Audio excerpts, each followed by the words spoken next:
More operators to come in this lesson, and they are important, so we are going to spend a little bit more time on operators. So we saw math operators, and there's also increment, which is a shorthand method for operators, and we could also update our assignment operators by using the plus equal sign instead of just the equal sign equal plus, and I'm going to show you some examples of these coming up. So we saw with assignment operators where we could set a variable, we could declare a variable, and we can assign a value using the equal sign. So there's a little bit more we can do as well. And Mozilla has a document on this, of course, for the assignment operator. So there's the equal sign, so we are familiar with that one. And we're also looking at how we can equal it, and then we can have another formula here, so another arithmetic or operator there beside. And they've got the full list of different types of assignment operators. So we've got addition assignment, subtraction assignment, multiplication, division, and so on. So there's a whole bunch of operators that are available for you. So the typical assignment operator is just the equal sign, but we can also equal and equal so that all of them will equal that one value. So X, Y, and Z are all going to be equivalent to the same value because Z at the end is equal to 25. There's also a shorthand, which is the plus equal sign. So this is equivalent to X equals X plus Y, or you could do X plus equal Y. So that's a shorthand format for doing that.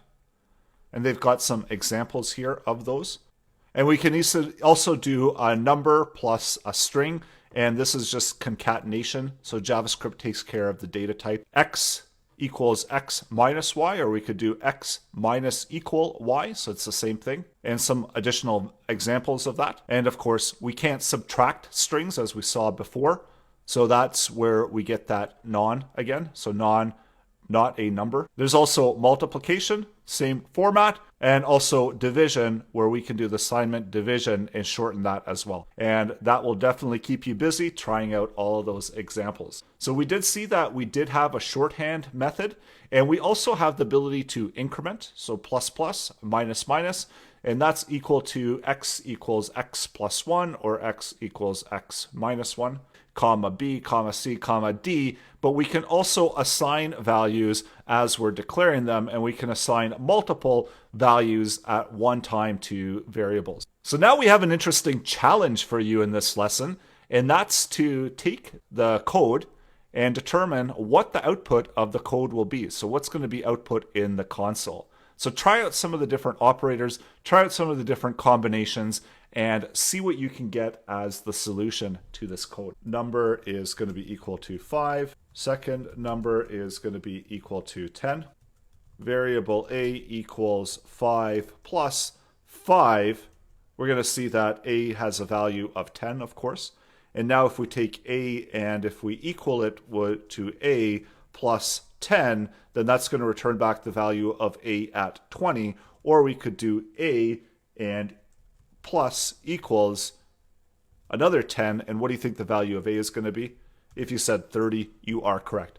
So do try that out and play around with it a little bit. Let's finish up this. So we saw that we can do these different assignment values, and we can also increment A. So now if we return back A, we get a value of 31.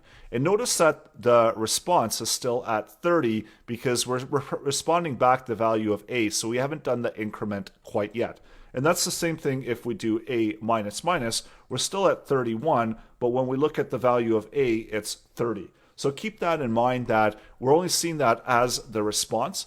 So if we were actually assigning a value of whatever A minus minus is equal to, we would still be holding that initial value before we do this actual subtraction. And we're going to increment it by 1, and then take the second num, and we're going to decrease it by 1. And then we're going to create another variable and assigning a value of first num plus second num, and that's going to be the value of total. And first we'll console log out whatever the value of total is. And we're going to equal that to 500 plus 100 divided by 5 plus total. So also let's log out the value of total. And you can see that we're being returned back 15 for the first one.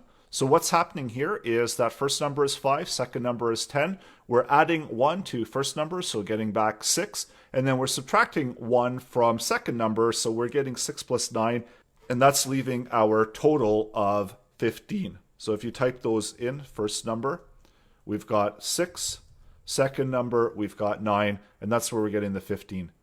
The next one, 500 plus 100 divided by 5 plus total. So 100 divided by 5 is 20. 500 plus 20 plus the value of total. And we know the value of total is 15. Then we get a total of 335. So that's how we can work out the calculations for this particular assignment.